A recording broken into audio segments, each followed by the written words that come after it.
everyone, thanks for joining us here at Book Blather. If you're new here, I'm Dave, this is Olive, and we mostly talk about books. So as you guys know, we haul a lot of books, way more than we can read, but it's a lot of fun. And so sometimes we just have like individual big book hauls, but of course sometimes we just accumulate books over time. We get one, two here and there, and we save them up, and when we get enough, we do a little book haul video, the latest acquisitions. So that's what we're doing today. We picked up stuff in various places, and now the pile was getting kind of big, so we thought it was time to show you. So we will get in. This is a total mix of all different kind of stuff, different kinds of fiction, nonfiction, and okay. So first two things we got was when we went to get my daughter, pick her up from college at the end of the semester, and we found two things. We were good that day. We only got two things, but one was we were pretty lucky. We picked up The Return of Nathan Brazil by Jack Chalker. So we had been eyeing some books there for a long time, and we finally got them. We showed this before. It's the Midnight of the Well of Souls trilogy, and we had picked up these three after we kept looking at them. And I don't know much about it, but it's like, there's this planet, the Well of Souls. It's like there's all these gateways, different places, and the people that go there changes them into different kind of creatures, as you can tell from these. You can see there's still can't really use that shoulder, but there's a centaur there, and I don't even know what that is. Some kind of horned guy on a green horse and all sorts of crazy stuff. See that? And so anyway, we got the first three. I believe there's only 5 in the series, and it turned out they had the 4th one this time. The Return of Nathan Brazil. That's a 4th book in the saga, Well-World saga. More strange creatures on the front of that. So we were pretty excited to find that. So now I think we're only missing one. And then second thing we got there was not something that we had heard of before. We just saw it, looked interesting. This is nonfiction. It's called The True Believer by Eric Hoffer. So Eric Hoffer is somebody who was self-educated but wrote a bunch of books and got a lot of acclaim. I think he wrote some of these books when he was like working on like railroads or something. But deep thinker, and wrote some stuff that got a lot of acclaim. And this one is about the true believer. It's like what it sounds. It's about basically the mechanisms of mass movements and how people can become devotees and even fanatics about it, and how that happens. And it's about the different types, what type of individuals are become part of these mass movements, what is the type of behaviors and strategies that are used to propel these movements, that sort of thing. And so it continues to always be relevant, and continues to be highly relevant today, of course, in the current environment we're living in. So I picked it up. It was pretty short. It looked really interesting. So we got it. Okay, next was a couple gifts. So my daughter, for my birthday, which was at the beginning of June, got me this, The Lost Chronicles, the official compendium.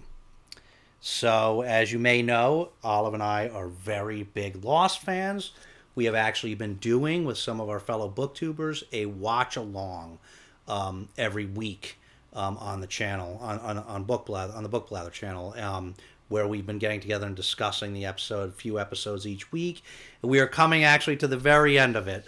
Next Sunday is actually the finale and epilogue that we'll be discussing. So it's been a long project, which we very much enjoyed. It was Olive's first time through. It was my second time through watching that show. I watched it when it aired live about 20 years ago.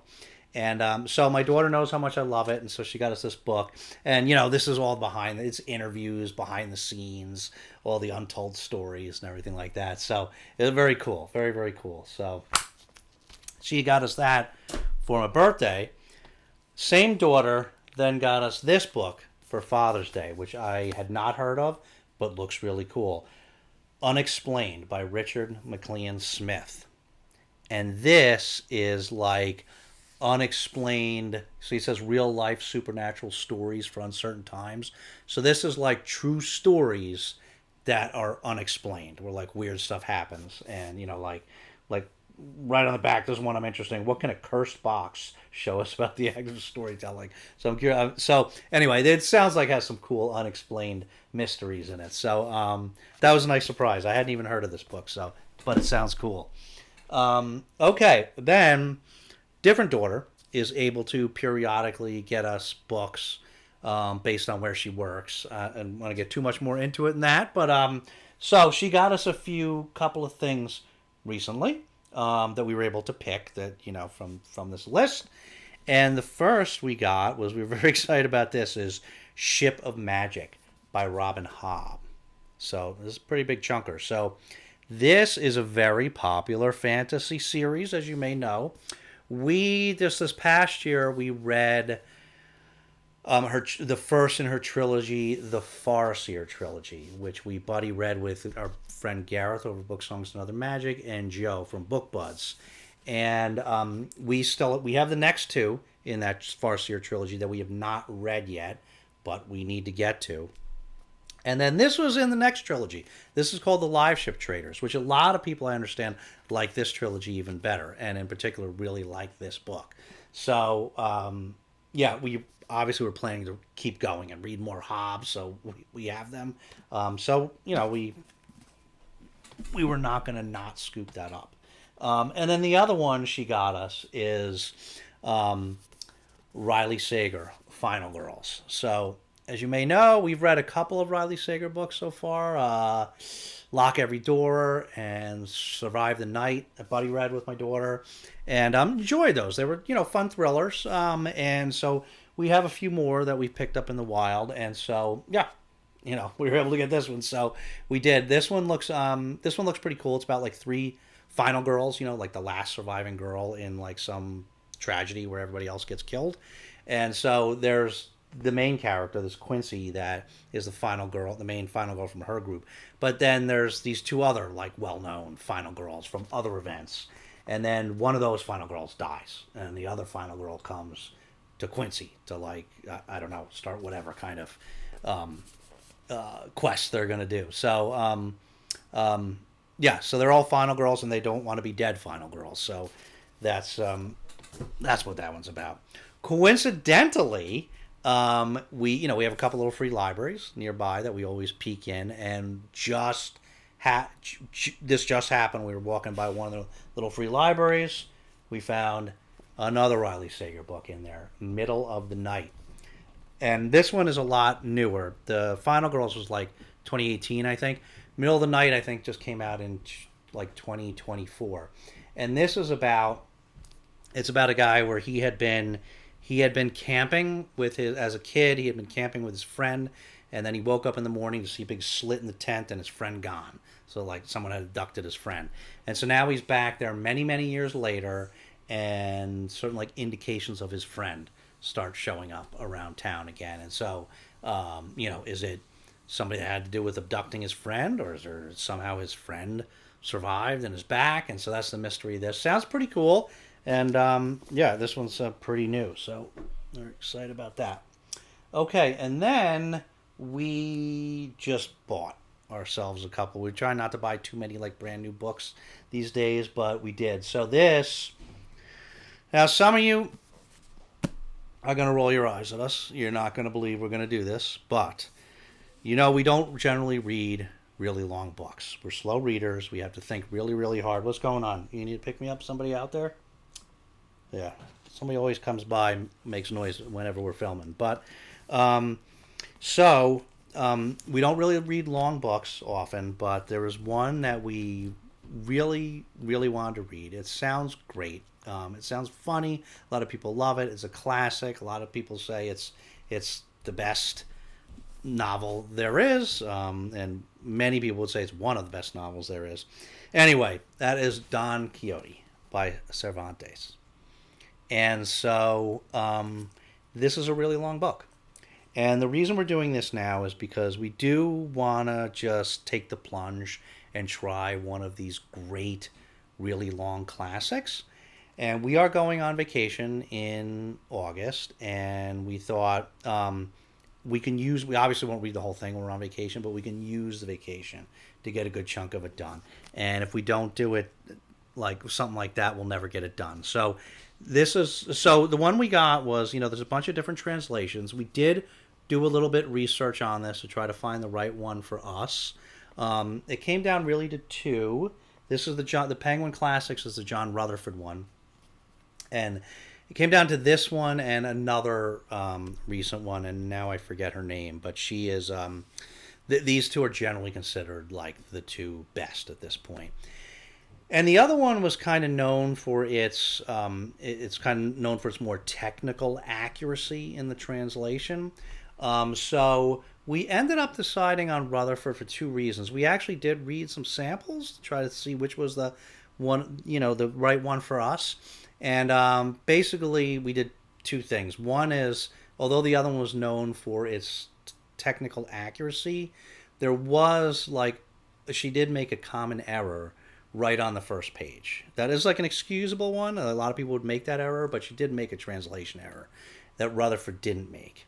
And Rutherford, when I sampled them, Rutherford was the one that was like more readable for me. I thought it was kind of like more my style. So those two things combined kind of were what made me finally just go with Rutherford. So, I mean, we'd be curious to hear if any you all have thoughts on this about the different translations.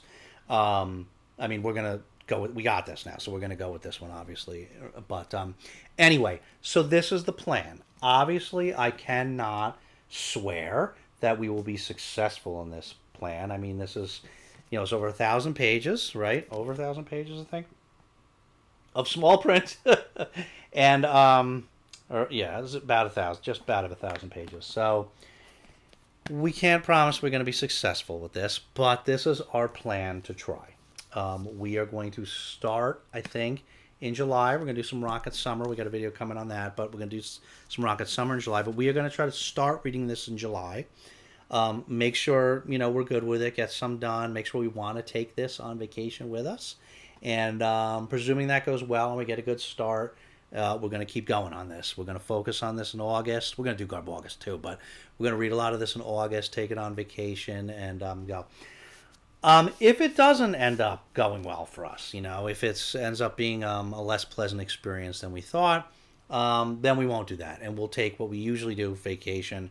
Not that we go on a ton of vacations, but we'll take just some, like Riley Sager book or some other easy fantasy or something like that. You know what I mean? We'll take some easy, beach reads with us. But this is our plan now. This is our plan A. Hopefully we don't have to go to plan B, but plan A is to do this. So we'll see. Wish us luck. We're gonna try it. And then the other book we bought for ourselves is nonfiction book. This is called Regime Change: Inside the Imperial Presidency of Donald Trump. So this is by journalists Maggie Haberman and Jonathan Swan. We don't read we read occasionally, as if you've been around, we occasionally read some books like this. We don't read too many books like this, especially ones that are like super current about like the latest thing that's happening. If we're going to read books like this, we're more interested in, just more sort of historical perspective. We first of all, we bought this brand new because we wanted to get this on release day, because frankly, with the way everything's been going, we didn't know if the administration would try to stop this book from being released. So we pre-ordered it so that it would be delivered on release day. And so it's by Maggie Haberman and Jonathan Swan, these are two very respected U.S. journalists. They're two journalists that have covered, probably more than anyone, covered Trump over the last decade. And Maggie Haberman in particular, she's really good. She's really good, very insightful. Evidently has a million sources because she always seems to know a lot about what's going on. And so they did this book, and this is about basically the first year of this first year of Donald Trump's second presidency. And so it's based on 3 years worth of reporting. A lot of it, they did just tons of interviews, and with a lot of involved people that were close to the president in both administrations. And so they did a lot of this research from this work from like the spring of 2023 to now, to the spring of 2026. And this book literally just came out like a week ago. Like I said, we had it delivered on release day. And basically, it's just there after based on all the many interviews and investigations that they've done. It's based. It's covering what a different presidency this is, even just different from his first presidency, and how this is truly a different time, and how Trump in this presidency has fundamentally changed, basically the culture and the nature of the office of the president, and the nature of the way that the U.S. president wields power, and how the rest of the world sees us. There was one good line in here that's, Maggie Haberman and Jonathan Swan bring us behind the scenes of a presidency that has transformed the culture, the Justice Department into an agent of retribution against the president's enemies, and the office itself into a brazen vehicle for profit.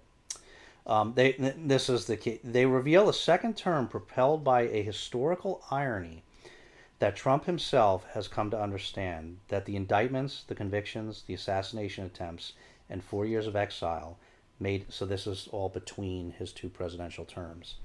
The irony that this made him not weaker, but far more powerful, more vengeful, and more willing to gamble than any president in modern history. It's sort of a deep inside look into a president that has pushed boundaries like we've never really seen before, and is much just bolder and brazen than we've seen, the likes of which we've ever seen. Anyway, yeah. So it sounds like pretty crazy crazy read. So anyway, so that's that. Let me know if anybody else has picked that up and is going to be reading it. So that about does it. That's our haul, or Hall's latest acquisitions. So let us know if you've read any of these books, have any thoughts about any of these books. Let us know what you're reading. As always, we always like to hear from you. So, as always, thanks so much for watching. If you don't have anything substantive to say, you can always leave Olive a puppy emoji, because she does always like to see those. So, thanks so much for watching. We'll see you again very soon. But in the meantime, take care of yourselves and each other. And we'll see you next time.